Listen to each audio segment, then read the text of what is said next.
Physics by N के channel पर आप सभी बच्चों का स्वागत है। 12th क्लास की फिजिक्स के चैप्टर नंबर 11 में यानी किरण प्रकाशिकी का एक बेहद महत्वपूर्ण एग्जाम्पल है। जनरली बच्चे इस एग्जाम्पल में बहुत परेशान होते हैं। सवाल आपको अपनी स्क्रीन के ऊपर नजर आ रहा है, देखिए क्या कह रहा है। 1.5 अपवर्तनांक वाले कांच के एक लेंस की वायु में फोकस दूरी, यानी ये जो 1.5 है ये अपवर्तनांक दे रखा है, तो सबसे पहले मैं इसको म्यू के बराबर में लिख देता हूं 1.5। ठीक है, लेंस की जो फोकस दूरी है वो 0.3 मीटर दे रखी है, यानी एफ के बराबर में अपन लिख देते हैं 0.3 मीटर। ठीक है सर, यदि इसे 1.33 अपवर्तनांक के जल में डुबाया जाए, किसको? उस लेंस को जल में डुबाया जाए तो लेंस की फोकस दूरी क्या हो जाएगी? तो इसके लिए जब मेरे पास दो तरह के अपवर्तनांक हो गए तो इसके लिए मुझे म्यू के नीचे जी लगा देना चाहिए और इसके नीचे मुझे म्यू के नीचे डब्ल्यू फॉर वाटर, तो ये 1.33 लिख देते हैं अपन। ठीक है, और उसके बाद में इसकी फोकस दूरी है वो अपने को कैलकुलेट करनी है। हवा के अंदर इसकी जो फोकस दूरी है इसको मैं एफ ए कह देता हूं और जल में डुबाने के बाद उसकी जो फोकस दूरी है उसको अपन एफ डब्ल्यू कह देते हैं और इसकी वैल्यू अपने को कैलकुलेट करनी है। यदि आप इस प्रश्न को थोड़ा सा गंभीरता से देखें तो आपको नजर आएगा कि सर यहाँ पे दो सिचुएशंस हैं। पहली सिचुएशन ये है कि लेंस की वायु में फोकस दूरी, और दूसरा सिचुएशन कह रहा है कि पूरे लेंस को जल में डुबो दिया गया है, उसके बाद फोकस दूरी क्या होगी। ठीक है, तो अपन सबसे पहले वायु में फोकस दूरी निकाल लेते हैं। तो इसके लिए आप लोगों ने एक लेंस मेकर सूत्र पढ़ा होगा, तो यहां पर मैं संबंध लिखता हूं कि लेंस मेकर सूत्र से, लेंस मेकर सूत्र कह दें या फिर इसे संबंध कह दें, तो लेंस मेकर संबंध का यूज करेंगे अपन। तो 1/f that is equals to mu -1 bracket 1/r1 - 1/r2 होता है। अब आप कहेंगे कि सर R1 और R2 तो अपने को दे ही नहीं रखा। जब R1 R2 नहीं दे रखा तो इसकी वैल्यू अपन कैलकुलेट करते हैं। ये F कौन सा लिखना होगा? हवा के अंदर। ये म्यू किसका लिखना होगा? केवल कांच का अपवर्तनांक। तो आप पहले इसके अंदर वैल्यूज रिप्लेस कर लीजिए एक बार के लिए। तो 1 ये आपको किस में दे रखा है? सर मीटर में दे रखा है, तो आप इसको मीटर में रख सकते हैं, तो फोकस दूरी मीटर में आ जाएगी। इसको आप यदि सेंटीमीटर में कन्वर्ट करेंगे तो आपके पास आने वाली फोकस दूरी सेंटीमीटर में आ जाएगी, क्योंकि अपवर्तनांक है वो मात्रकहीन है। तो मैं इसको मीटर में ही रख लेता हूं। तो 1.1/0.3 ये वैल्यू आ गई 1.5 -1 और ये हो गया 1/r1 - 1/r2। इसमें से वैल्यू घटाएंगे तो ये 0.5 हो जाएगा और वो 0.5 है वो डिवाइड में चला जाएगा, इसके साथ में चला जाएगा, क्योंकि ये मल्टीप्लाई में है ना, तो ये नीचे चला जाएगा। तो ये कितना हो जाएगा? 0.5 है, ये 15 हो जाएगा, 0.15 आ जाएगा। किसकी वैल्यू आ जाएगी? 1/r1 - 1/r2 की वैल्यू हो जाएगी। इसे अपन इक्वेशन नंबर 1 कह देते हैं। ये अपने पास पहला संबंध हो गया। ठीक है बेटा, अब देखिए, अब आगे सवाल आपसे कह रहा है कि उस लेंस को आपने जल में डुबो दिया। तो आप बहुत अच्छे से जानते हैं, जब सबसे पहले अपन ने अपवर्तन का संबंध पढ़ा था, स्नेल का नियम पढ़ा था, तो आप जानते हैं कि जब कोई प्रकाश की किरण है वो पानी से यानी वाटर से ग्लास में एंटर करेगी और इसका अपवर्तनांक जो होगा वो mu G upon mu W हो जाएगा। ठीक है ना, यहां पे आपने अपवर्तनांक हवा के सापेक्ष लिखा है, इसलिए म्यू जी ए लिखने की आवश्यकता नहीं है। अपन जानते हैं कि एयर जो होता है उसको अपन ऑटो अंडरस्टूड लेते हैं, लेकिन यहां पे प्रकाश की किरण है वो तो पानी से कांच में एंटर कर रही है, तो यहां पर अपने को ये जो अपवर्तनांक लिखना है वो कांच का अपवर्तनांक जल के सापेक्ष लेकर के लिखना होगा और उसके बाद में आपके पास फोकस दूरी आ जाएगी। तो आपके पास नया रिलेशन क्या हो जाएगा? एफ डब्ल्यू, यानी पानी में फोकस दूरी, वाटर में फोकस दूरी। फॉर्मूला क्या लगेगा? Mu G W -1 1/r1 - 1/r2। अब देखिए 1/r1 - 1/r2 की वैल्यू आपने समीकरण नंबर 1 में निकाल ली, वो वैल्यू अपन यहां पे रिप्लेस कर देंगे। लेकिन मेरे को ये GW की वैल्यू चाहिए, तो GW की वैल्यू कैसे निकालेंगे? म्यू जी की वैल्यू दे रखी है आपको 1.5, म्यू डब्ल्यू की वैल्यू दे रखी है 1.33। ये वैल्यू है वो लगभग 1 से बड़ी आएगी। 1.5 में जब 1.33 से डिवाइड करेंगे तो ये वैल्यू 1 इसके बाद में अप्रोक्सीमेट 128 के आसपास रह जाएगी। ठीक है ना, 128 के आसपास। मात्रक इसका भी नहीं लगेगा क्योंकि ये मात्रकहीन है। तो अगेन अपन इसको अप्लाई कर देते हैं, तो 1/f(w) this is equals to, इसकी वैल्यू कितनी हो गई, ये होगी सर 1.128 -1, और इसकी वैल्यू समीकरण नंबर 1 से लिख दूं क्या बेटा, तो ये हो जाएगा 0.15। तो यहाँ पे अपन आगे आ जाते हैं, 1/f(w) की वैल्यू चाहिए, इसमें से 1 गया तो ये वैल्यू होगी 0.128 और बटा में हो गया आपके पास 0.15। ठीक है, अब आप FW की वैल्यू निकालना चाहते हैं तो इनको उलट दीजिए, तो ये 0.15 ऊपर आ जाएगा और 0.128 नीचे चला जाएगा। ठीक है ना बेटा, एग्जैक्टली सही चल रहे हैं अपन। चलिए अब आगे अपने को सॉल्व क्या करना है, FW की वैल्यू अपने को निकालनी है, तो कितनी हो जाएगी, आप 1.15 में 0.128 का भाग लगा दीजिए। तो जब अपन भाग लगाएंगे तो ये ऊपर वाली वैल्यू तो बड़ी है, तो डेफिनेटली आंसर है वो 1 से तो कुछ बड़ा आएगा, तो 1.1 और उसके बाद में 7, इतना बहुत है, 3 इतना लिख दीजिए। और मात्रक अपने किस में लिया था, F की वैल्यू किस में ली थी, मीटर में ली थी, तो ये भी मीटर में आ जाएगी।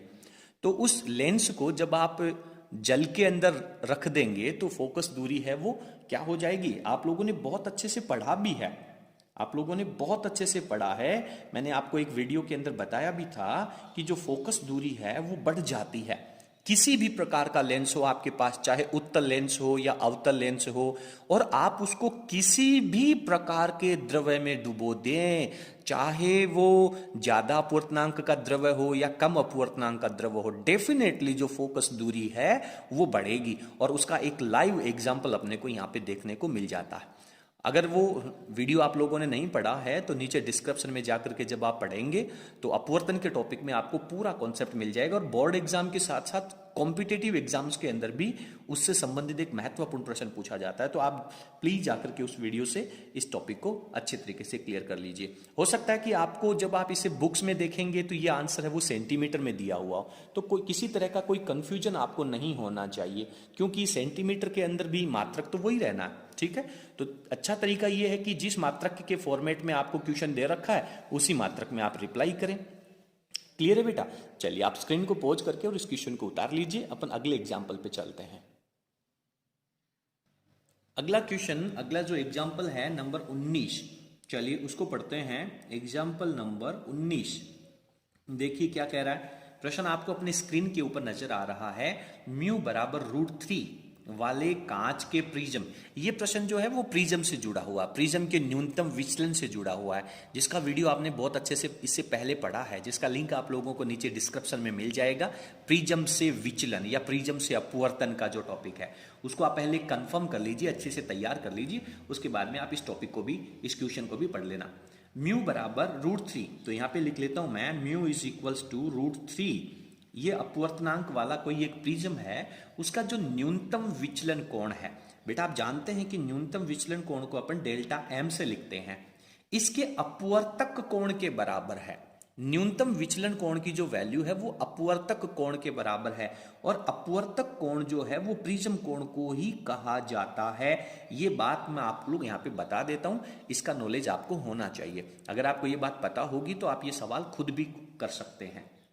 ठीक है, तो न्यूनतम विचलन कोण का जो मान है वो अपवर्तक कोण या प्रिज्म कोण के बराबर है। तब प्रिज्म का कोण ज्ञात कीजिए, तो ये इसके बराबर है, ये आपको कंडीशन दे रखी है, और सवाल कह रहा है कि ए की वैल्यू फाइंड आउट करनी है, प्रिज्म कोण की वैल्यू फाइंड आउट करनी है। तो न्यूनतम विचलन के अंदर आप लोगों ने स्नेल नियम पढ़ा है, स्नेल का नियम, एक नया रिलेशन आपके पास आया था निकल करके, याद कीजिए। म्यू ये होता है sir sine A plus delta m/2 upon, इसके बटा में क्या था बेटा, याद है क्या कुछ, साइन A/2।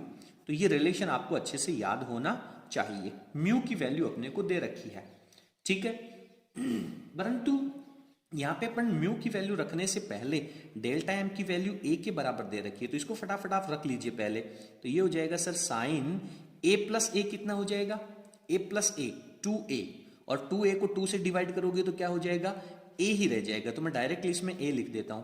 और बटा में क्या चल रहा है, यहां पे सर चल रहा है साइन A/2। ठीक है, चलिए आगे पढ़ते हैं।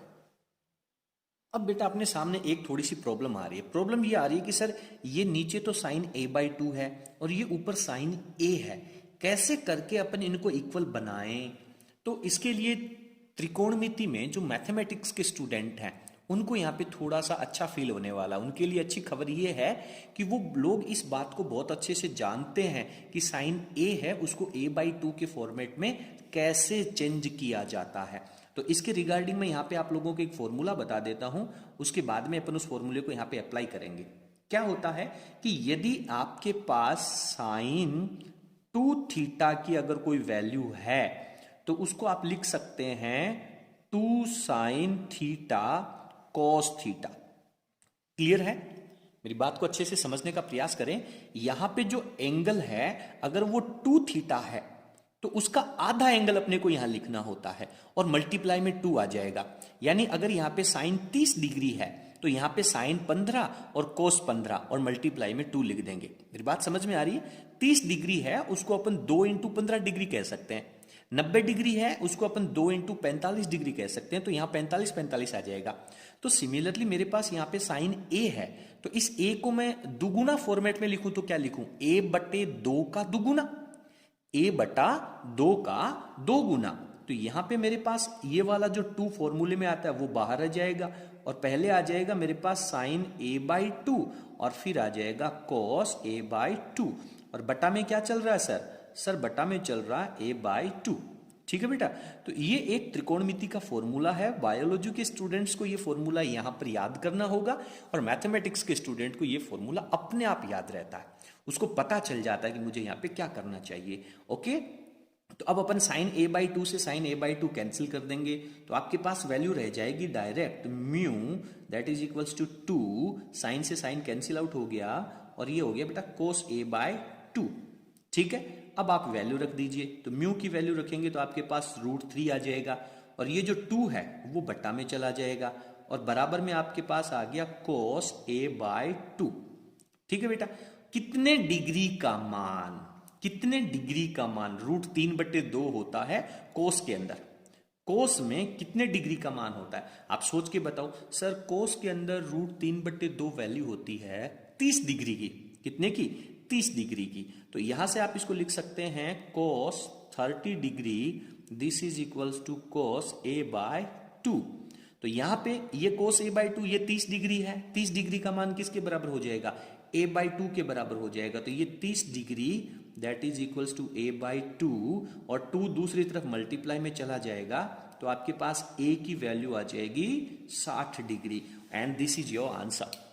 यह आपके इस प्रश्न का उत्तर हो जाता है। तो बहुत अच्छे तरीके से आप पहले प्रश्न को समझेंगे, उस प्रश्न को सॉल्व करने के लिए एक छोटी सी प्लानिंग तैयार करेंगे, कौन कौन से फॉर्मूले मुझे काम में लेने हैं और इस तरीके से आप सभी न्यूमेरिकल्स को बहुत अच्छे तरीके से सॉल्व कर सकते हैं। तो ये 19 नंबर का जो एग्जाम्पल है वो बहुत महत्वपूर्ण है और आसानी से अपन सॉल्व कर लेते हैं। इसके बाद में एक छोटा सा एग्जाम्पल और रह रहा है नंबर 20, उसको अपन कंप्लीट करने के बाद अगला नया थ्योरेटिकल टॉपिक पढ़ने वाले हैं। तो फटाफट आप इसकी स्क्रीन को पॉज करके लिख लीजिए, अगला एग्जाम्पल क्लियर करते हैं। इसके बाद में अपना एग्जाम्पल नंबर 20 पढ़ते हैं बेटा, इसको फटाफट, बहुत महत्वपूर्ण प्रश्न है एग्जाम्पल नंबर 20। आप पढ़ें, देखें इसको, स्क्रीन के ऊपर आपको नजर आ रहा है, बहुत मस्त प्रश्न है। एक छोटे कोण A के प्रिज्म के एक पृष्ठ पर प्रकाश का आपतन कोण I पर आपतित होता है। तो मैं यहाँ पे लिख देता हूं कि जो आपतन कोण है, इसने प्रश्न में लिखा है कि सर आपतन कोण है, तो अपने को भी आपतन कोण लिख लेना चाहिए। कितना है? I आपतन कोण है तथा इसके विपरीत पृष्ठ से अभिलंबवत निर्गत होती है। इस बात को आप समझने का प्रयास करें कि प्रकाश की किरण, आपने पिछले वीडियो में पढ़ा है। चलिए मैं आप लोगों को डायग्राम यहाँ पे दिखा देता हूं थोड़ा सा। देखिए ये जो प्रश्न है, इस प्रश्न में कह रहा है कि ये जो प्रकाश की किरण है वो प्रकाश की किरण इस दूसरे पृष्ठ AC के अभिलंबवत बाहर निकल रही है, कुछ इस तरीके से बाहर निकल रही है। ठीक है बेटा, और इस तरीके से प्रकाश की किरण अभिलंब के साथ में बाहर कब निकल सकती है? किसी भी अपवर्तन पृष्ठ के अंदर। ये मान लीजिए कोई मेरे पास अपवर्तक पृष्ठ है, अगर लंबवत कोई प्रकाश की किरण आएगी वो ही डायरेक्टली बाहर निकल सकती है, अदरवाइज तो माध्यम चेंज होने पर निश्चित रूप से उसके पथ का विचलन होगा। ठीक है, तो कहने का मतलब क्या होगा कि ये प्रकाश की जो किरण है वो इस अभिलंब के साथ में ही आने वाली है, और यदि कोई प्रकाश की किरण अभिलंब के साथ में आएगी, यानी ये जो निर्गत कोण है वो अभिलंब के साथ में जा रहा है, तो ये 0 डिग्री होगा। और निर्गत कोण 0 डिग्री होने का मतलब पिछले वीडियो में मैंने एक प्रश्न पूछा था आपसे अपवर्तन वाले वीडियो के अंदर कि यदि कोई पृष्ठ इस तरह से निकल रही है तो यहाँ पे आपतन कोण कितना है, सर 0 डिग्री है। यहाँ पे निर्गत कोण कितना है, सर 0 डिग्री है। तो I2 की वैल्यू 0 कब होगी, जब सर आपतन कोण यही तो है, अभिलंब के साथ में प्रकाश की किरण आ रही है और उसको अपन आपतन कोण कह रहे थे डेरिवेशन के अंदर। तो इस प्रश्न के अनुसार R2 की वैल्यू क्या हो गई आपके पास, 0 हो गई। ये बात आपको संकेतों में समझाने का प्रयास किया गया और आपको खुद समझना होगा, ठीक है बेटा। इस बात को यदि आप समझ पाएंगे तो आप इस प्रश्न को इजीली सॉल्व कर लेंगे। तो यहां पे अभिलंबवत निर्गत होने का मतलब है कि दूसरे पृष्ठ से जब प्रकाश की किरण निकलेगी तो अभिलंबवत ही आपतित होनी है, और अभिलंबवत आपतित होगी उस स्थिति में, इसलिए R2 की वैल्यू 0 हो जाएगी। ये बात अपन कह देते हैं। अब चूंकि एक रिलेशन अपन ने पढ़ा था R1 plus R2 that is equals to A, ये फॉर्मूला अपन ने पढ़ा था उस त्रिभुज के अंदर, ठीक है बेटा। R2 की वैल्यू 0 है तो डायरेक्टली मैं कह सकता हूं कि R1 की जो वैल्यू है वो A के बराबर हो जाएगी, ठीक है।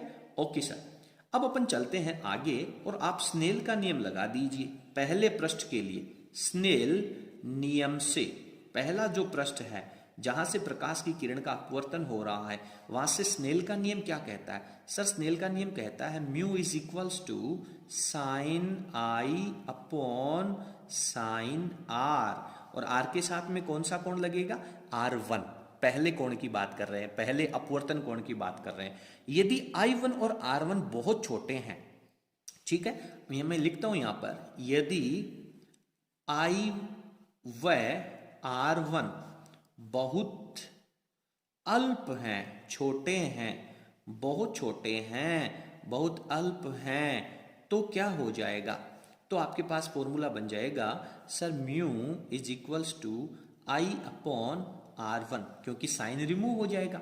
और अब आप यहां से, आपको प्रश्न में पूछा क्या गया है, प्रश्न में पूछा गया है कि आपतन कोण का मान कितना होगा, I की जो वैल्यू है वो आपसे पूछी गई है, ठीक है। तो I की वैल्यू पूछी गई है तो R1 को मैं मल्टीप्लाई में भेज देता हूं, तो I बराबर हो जाएगा बेटा म्यू इंटू R1।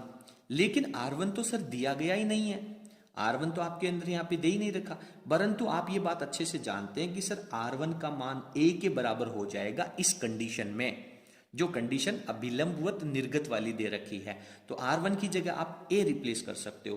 तो आपतन कोण का मान है वो उस प्रिज्म के अपवर्तनांक और प्रिज्म कोण A, इन दोनों के गुणनफल के बराबर होना चाहिए। यदि किसी प्रिज्म के आपतन कोण का मान प्रिज्म के अपवर्तनांक और प्रिज्म के कोण, इन दोनों के गुणनफल के बराबर रखा जाए तो निश्चित रूप से वो प्रकाश की किरण है वो दूसरे पृष्ठ के लंबवत बाहर निकल जाती है। क्लियर है? उम्मीद करता हूं कि आपको तीनों जो आंकिक प्रश्न है, तीनों एग्जाम्पल हैं, वो बहुत अच्छे तरीके से समझ में आ गए होंगे। यदि आपको हमारा वीडियो पसंद आया हो तो प्लीज आप वीडियो को लाइक जरूर करें और इसे अपने सभी फ्रेंड्स के साथ शेयर करें। बहुत बहुत धन्यवाद, थैंक यू। यदि आप हमारे चैनल पे नए हैं तो प्लीज चैनल को सब्सक्राइब कर बेल आइकन को प्रेस कीजिए ताकि आगे आने वाले वीडियो का नोटिफिकेशन आपको मिल सके। चलिए, 12th क्लास की पूरी फिजिक्स अपन बोर्ड एग्जाम से पहले कंप्लीट करने वाले हैं और इसका चैप्टर नंबर 11 अपना चल रहा है। इससे पहले 1 से लेकर के 10 तक चैप्टर के प्रत्येक टॉपिक को अपन ने बहुत अच्छे तरीके से कंप्लीट कर लिया है। चलिए, आज की क्लास में इतना ही, धन्यवाद।